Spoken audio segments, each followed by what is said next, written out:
Welcome to the Power of Peacefulness podcast. We're all about bringing peace into your life. If you like this podcast, do me a favor, give it a thumbs up.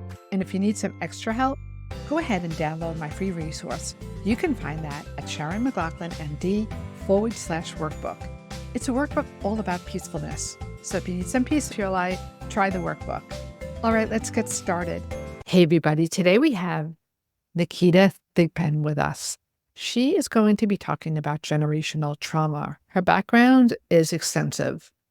Licensed psychologist, licensed social worker, and then a lot of specialties in different niches, sexologist, family, trauma. Naketa, this is a long list. I want you to go ahead and introduce yourself to our audience, and then we'll be jumping into generational trauma.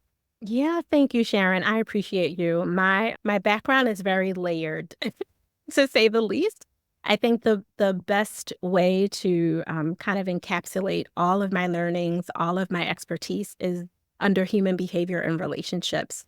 I can go back to triple degree undergrad psychology, sociology, anthropology, clinical social work, trauma specialty, TFCBT, DBT, like we can go through all the things, but it all comes down to wanting to understand why and how people do the things that they do and the impact that it has not only on them as individual humans, but the people that they bring into their ecosystem, right? Your lover is probably the closest person to you in your ecosystem if you're in a relationship and a romantic relationship. If you have children, if you're like me, you're in the sandwich generation where you're taking care of your elders, and then you also have siblings and nieces and nephews and godchildren.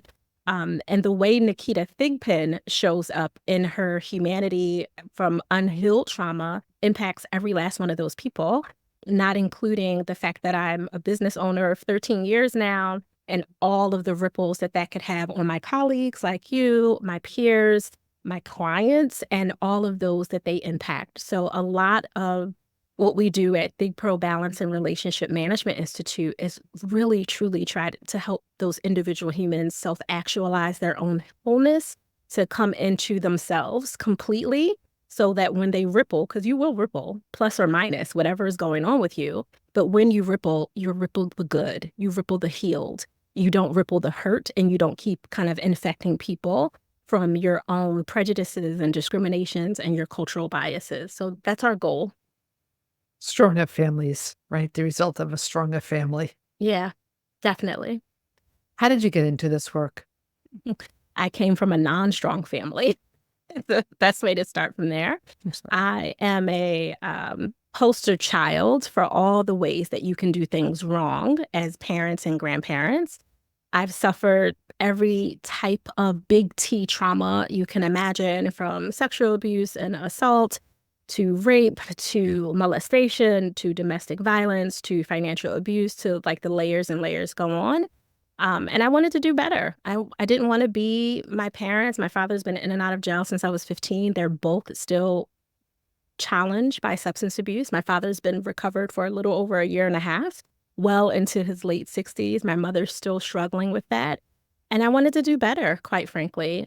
So luckily, I had the nerd gene, and I was able to pull that kind of cap down and hold on to it, which is part of why I'm a forever learner. Learning has been medicine for me. It's been, in my early days, an escape for me. It was also the place that I could get the affirmative validation of good job that I wasn't getting from my biological parents and my grandparents, who did the best that they could within the illness that they were struggling through. So for me, leaning in deeper to psychology in the beginning was, what's wrong with these folk, right? What's wrong with us? Why are we like this? What's going on? As I started to learn more, as I started to embrace my own spirituality, I understood that it's so much deeper than just the experiences that these individual humans, talking about my parents and my grandparents and all the way through the lineage, than the individuals experience in just that one timeline, that many of them, as am I, as are you, we have 14 plus generations of trauma in ourselves. I didn't understand that, right? I wouldn't have known that if I didn't start studying epigenetics and all the other layers that goes with it. So I am a perfect example. My nickname is Bunny, and it makes a lot of sense because I followed the rabbit hole of where this learning was showing like, oh, wow, trauma impacts people's sexual desires. Trauma impacts their ability to be intimate with their partner. So that's kind of where sexology came from, right? Like, oh, wow, trauma is really impacting parenting. Like, that's where the deeper human behavior came in, and so on and so forth. But it was all very much linked to wanting to understand how I could do my part as a healer, as someone who stands in exhortation. My most anointed gift is being able to hear people's pain through their words, through their lack of words, through their actions and inactions, and to hold space with that by being able to exhort them up energetically, if not verbally. Naketa, I want to congratulate you and shine light on you that Thank you. you had a very hard beginning, but you were able to take that mess and now you go around and you help others. And that's your message, to help others and make stronger families. Yeah, absolutely. Thank you for that. For someone who can resonate with what you were going through, they're going through it now. What words of advice would you give to them? It's going to sound very counterintuitive to probably everything that they've heard. But what I wish someone would have told me a lot earlier than I received for myself was it's okay to be intentionally selfish. Sometimes you need that space to just come in, to do your forgiveness work, to be aware that there's work to be done in the first place. And because I'm the oldest of five and very to say the least, is I was a parent very early, and I don't just mean for my biological children. My husband and I have been together almost 30 years at this point, but also of my siblings, right? Like I was parentified child, so having a childhood wasn't really a thing. I was parenting my parents who weren't able to do what they needed to do for themselves in a responsible, mature adult way that you would, want those who are leading and are supposed to protect you to be able to do. And I had a mindset of I have to help everyone else. And some of us as helpers in our 30s, 40s, 50s, and 60s still very much wear that as a badge of honor. And although helping is a beautiful thing, it is a gift. And for me, it is a personal responsibility. You can't help other people and leave no room for you.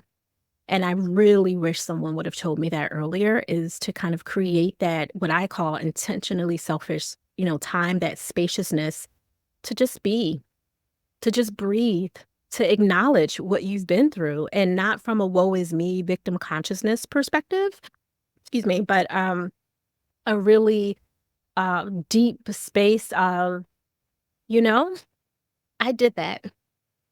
I I did that. I was able to lift my leg up in the morning and get out of bed. I was able to lift my head and decide that today will be a good day. I was able to look myself in the mirror and say, "You are kind and I trust you," and not curse myself. And why didn't you do this? And why didn't you do that? And you didn't do this perfectly, right? Like I was able to give myself that moment of grace and really being able to just make that space for yourself. It's so important. It doesn't mean make space for yourself and screw everyone else. That's not the balance, right? I'm a balance and relationship advisor, so everything is about the balance of it. But it does mean that you matter too. And no one told me that. Everything was about everyone else's needs. I need this, do this, please do this. You're perfect for this. You're the leader for that. And although those platitudes can feel really warm and fuzzy, they can be very superficial if they're in lieu of you being able to breathe and you being able to stand on your own 2 feet and say, wait a minute, I need a nap. I need a hug. I need to cry without judgment. I need to know that someone hears me and doesn't feel like I need to be strong all the time. As a strong person, I need a moment to be weak right now so I can reflect in this moment later when I'm pulling for it for my own personal strength. And I really, truly wish that someone had told me that. So I hope that that lands in the right spot, in the right part of their heart as they listen to this right now. I believe it will, 100%. Talking about generational trauma, can we unpack that? I don't even know where to start, really. It's so deep. It is. Trauma is universal to you as a human, right? Like just there's cultural specific trauma. Me as a Black woman who is American, who is in the diaspora, who is not genetically from this place, whose ancestors were pulled here. There's a different version and layer of trauma than I have, than maybe perhaps you have. There's trauma that is happening right now on this planet that we won't see for another 14 plus generations. The people who are suffering from war that have children and are able to escape and or be pulled away and get placed into another, hopefully safer space and safer home, their children will feel all of the anxiety that that mother was experiencing in the womb, all of the yelling, cursing, tears, bombs being brought down, all of the noise of it was being heard in utero before that baby was completely stitched together. That child is born with trauma. And from the generations beforehand, you and whatever your parents experience and their parents and so on and so forth, it's in our genes and coded because for whatever reason that we are stitched together this way, which is a whole biological, neurobiological specific imprint, we hold on to more negative than we hold positive. And the way to kind of help with that is one, to give people a safe place to be able to say, I don't understand what this is. I don't understand this pain, this anxiousness, this fear, this anger. I don't understand it, but I need a safe place to unpack it. Giving people a place to unpack, giving people a place to say that they can also celebrate simultaneously, because that's one of the other things that come up for people when we talk about generational trauma is they think everything has to be the dark hole when that's not the truth. A lot of us have trauma and, in parentheses, we still have this beautiful work that we're doing in the world that most people probably wouldn't even know that there was this other side to you in, let's say, the 21st century, let alone whatever happened to your family in the 13th century and so on and so forth. But it is there for us. And sometimes when humans are experiencing night terrors and weird kind of unprocessed dreams that they know hold more weight than just a dream, like a daydream, but it's in their body, it's making them sweat. They feel like they're about to have a panic attack. A lot of that is because of the generational trauma in their genes. Your cells are constantly birthing and dying, right? And there's a lot of hormones and chemicals and things that are being released. So it can get very scientific with what's happening in our bodies because of the generational trauma. But if we were to just kind of make it all plain and think about how that shows up, everyone listening to this has someone somewhere that they've heard say, I'm turning into my mother, right? At a moment that usually isn't the one that they once celebrated, right? Like, I can't believe that I just did that. Or I just said that. Or I've become that person where the music is too loud now, or I need my glasses for every little thing. And the first association, so again, it doesn't have to be like a horrific thing. The first association is I'm turning into my mother, my grandmother, my parents. Typically, we go maternalistic when something negative is coming up for us, for most people, unless there was something very, very significant for the biological father and the paternal line. That way, from an anthropological perspective. But when we have those moments of, I'm yelling at my kid, or the neighbor's kid gets on my nerve and I hate kids. Why do you feel like you hate kids if you don't have kids? Like what happened? What's coming up for you? And usually it's because of an association that you haven't fully processed. You may have experienced it, but you didn't fully process it. And with that, these things are driving our adult decisions. Many of your listeners, I'm assuming, are all adults. And as adults that are making these big, what they call them, big age, they say that in the South, I'm a big age now. And when you're making these big age decisions and you can't figure out why you're doing something that's not actually serving you, it's usually from an unhealed space in your inner child because of an unprocessed trauma that's making this decision. So a really good example would be self-sabotage. It happens all the time, especially in relationships. You attracted this human checks off so many of your boxes.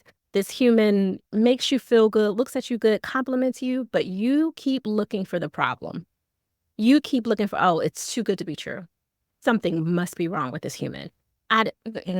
Nope, text me 5 times and I only deal with people who text me 3, right? Like we will pick and choose these little spaces for people to make error because we feel like we don't deserve and that we're not enough and that we're not worthy, which is typically coming from an unhealed space in your inner childhood. So that self-sabotage is trying to, quote unquote, protect you from being hurt. Because it's like, yeah, if you were always preparing for them to do something wrong, there's a part of you that can handle the blow a little bit more versus being able to relish in the greatness of it and the deserving of the goodness. But we will self-sabotage business opportunities, career opportunities. I mean, it can go on across, financially, we'll finally get the money we've been wanting, and the first thing we do is spend it because we don't feel like we can really truly hold on to it because there's a part of us subconsciously that doesn't think we deserve it. There's like all these layers of a version of self-sabotage that will come up. But it shows its head mostly in our money and with our human, with I would say as a heterosexual female, with your money and your man. But you can look at it in all kinds of different ways, but it does come up really strongly. Where does the healing begin? Awareness. And that's the clinical part of me, right? Like, so for everything, it always starts with awareness. You have to be there aware that there's a problem to even address it first. And once you're aware, you can't placate yourself with, there's a barbecue story that I'm thinking of. Like, we all have family that comes to the picnic, comes to the barbecue, where we're like, oh, that's just cousin John. That's just how he is, right? Or that's just Lisa. She's always like that. And we make excuses for their behavior. We've all justified those excuses by that's just their personality. And if we happen to know anything about their upbringing, we're like, her mom was a little special, right? Or her so-and-so couldn't hold a job consistently, or they had too many kids. So we'll kind of theorize or maybe pull from our own biases and prejudices and assumptions around why it's okay for Lisa and John, the cousins, the uncles, to behave this way. And we're also seen that way. Someone is calling you, oh, that's just Sharon. That's just how she is, right? Like whatever that is. Maybe Sharon is really polite, but someone sees you as passive. Maybe Sharon is really firm and someone sees you as aggressive, right? Like there's all these kind of labels that we get pulled in and boxed under. And at some point, we start literally defining ourselves by these labels, and we placate our own healing, knowing that we're not ready for it, we're not willing for it, we're scared to do it. We start to placate by owning those labels and saying, well, I've been the black sheep all my life. I've always been the really assertive one, right? Like, we start to identify by these labels that were put on us that maybe we put on ourselves too when we were younger as part of our survival. If you were a kid who was bullied in school, maybe you start saying, like, I'm the kid that's always going to fight. I'm the one that no one wants to play with because you're afraid of being bullied again. So maybe you start to adapt a role that works for you to keep you as safe as possible. But at some point, it starts to limit your ability to grow because the kid who's always fighting turns into an adult. That adult has to work with people. That adult has to hopefully serve and contribute in some kind of way. And if you're always fighting, you're not only fighting the people who are trying to help you, you're fighting the people you're supposed to serve on this timeline of your life. So it comes up in so many ways if we just stay at awareness, which is where you have to start. But then we have to move into really looking at what are these emotions that come up for us when we experience the trigger for this problem. Is it anger? Is it guilt? Is it shame? Like, let's look at it. And now we can start to really get into mode to do some work, typically not by yourself, because it's really hard for a painter to see all the things that are behind him when they're really supposed to be focusing on the canvas in front. You mentioned trauma as a child or how we're bringing it into our adult, right? Mm-hmm. Is it important to identify the traumas as a child or just heal? So both things can be true. And I hesitate with this question because this is where it gets tricky, because there's a lot of I say this with so much love, and it's going to sound so shady, but it's specifically said so people really stop and think about what they're doing when they claim a niche, an industry, or a label.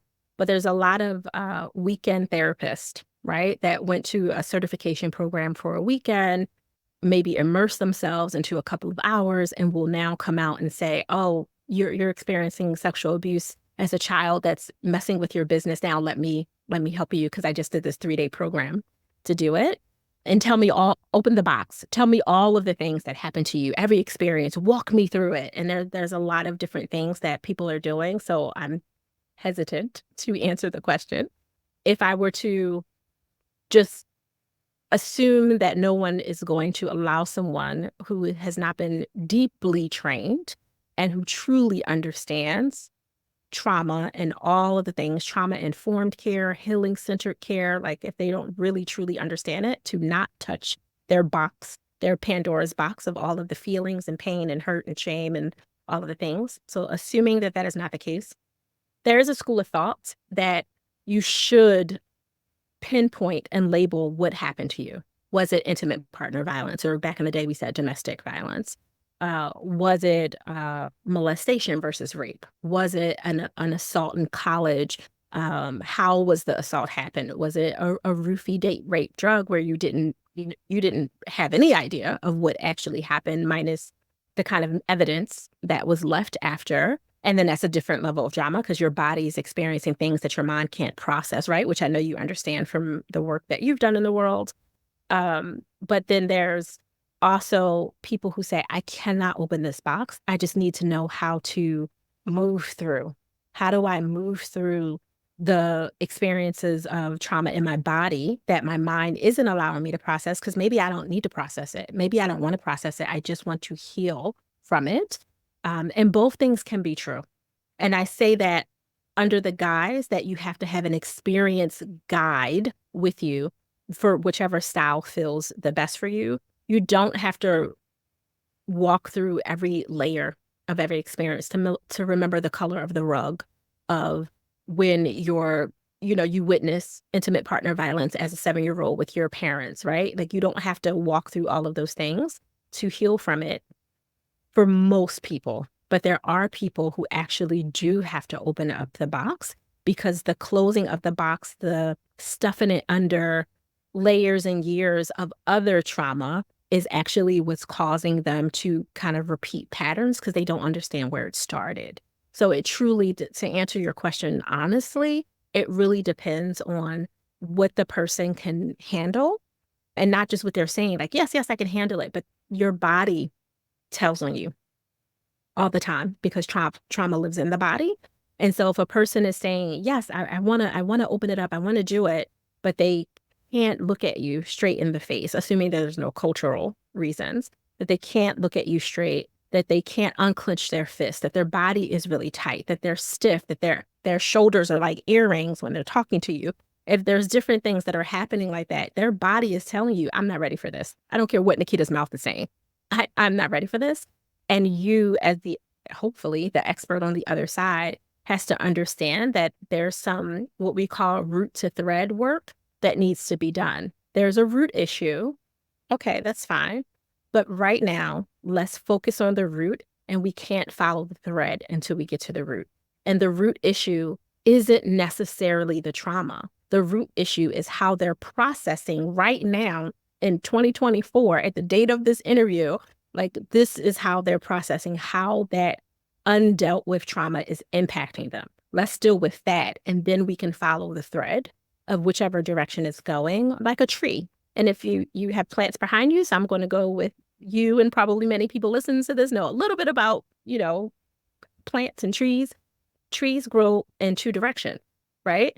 When the tree is planted, the roots have to grow first, and they deepen in, and they have multiple roots that are coming. And at the same time, the buds of the tree are starting to grow. And as they grow up and branches and leaves and flowers and everything blooming, the bottom of that tree looks almost identical to the top of the tree. As big and as wide as the top of that tree is as big and as wide as the roots are.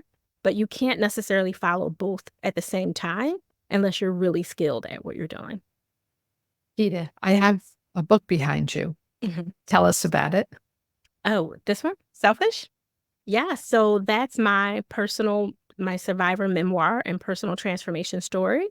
I took a little over 8 years, about 8.5 years to write it because it was very detailed, from everything from my kind of experiences, my early scripting of what I learned and pulled from my parents' actions and inactions, early abandonment, all the things, up through how it impacted me personally as a human just trying to figure out the world, and in my early relationship with my now husband, and trying to figure out what that meant for me, how it almost disrupted my marriage, how it impacted my parenting, how it impacted my ability to decide if I was worthy to help people in a different way than just my linear school track, as a psychotherapist kind of directed me to go. And also in the writing of it, it was acknowledging how being selfish saved my life and how making a decision to choose myself is absolutely 1000% why I'm here today. Tell us about the programs that you offer to others. Yeah, so our main couple of programs is we have private advisory where we work 101 or 102 if it's with couples. They're typically in a fairly healthy relationship, but they have some love gaps that they're starting to see kind of open up into chasms that are impacting their intimacy. And intimacy for us is not just sex. Sex is a part of intimacy, right? But it's so much bigger than that. And really helping them as individual humans kind of see what those imprints that were in them that are driving the seat of their adult directions within their relationship to truly help them optimize and maximize the best parts of them. We do the same with women founders, entrepreneurs, and leaders that want to live fully in a different way, regardless of whether or not they're coupled or not coupled, but they're really willing to do their personal development and growth work. We have a women's self-care guild, which is a mentorship program. We say it's where ambitious women seek peace and where they find their peace for themselves. Because loneliness is a really serious thing, especially in entrepreneurship or in high-level leadership. You start to feel like the people you could sit at the water cooler with look at you differently, don't feel comfortable talking to you. If you're an entrepreneur or founder with other teams, with you, working with you, under you, you feel like you have so much responsibility. No one gets it. And you have to have these super firm boundaries that almost make it impossible for you to breathe because you don't feel human anymore. You don't feel like there's fun in your business anymore. So the Women's Self-Care Guild and soon the Men's Self-Care Guild, which is our next one to come, is really small cohorts where people stay with us anywhere from 6 to maybe 18 months to really just have a safe place, like a sounding board, to learn some self-care tools and techniques that they can do for themselves, they can pass on to their teams, but also so they can really share like what's truly happening in their world in that moment. And everything else is more digitized in terms of like journals that we create for them so they can do their own kind of self-healing work when they're ready to come to a guide, or not come to a guide because not everybody's ready for that right away. And everything else is really the corporate workshops and things that we do. It's been so nice talking to you. Thank you. Thank you so much. This was so good. Thank you for having me. If people want to get a hold of you, where do they reach out? The first thing I would do, since they're listening to a podcast, and I'm a podcast head as well, is go over to Balance Boldly for Ambitious Women in Business and a Few Brave Men. That's our flagship podcast that's been running since 2016. Outside of that, you can go to our website at figpro.com. Thank you. You're welcome. Thank you.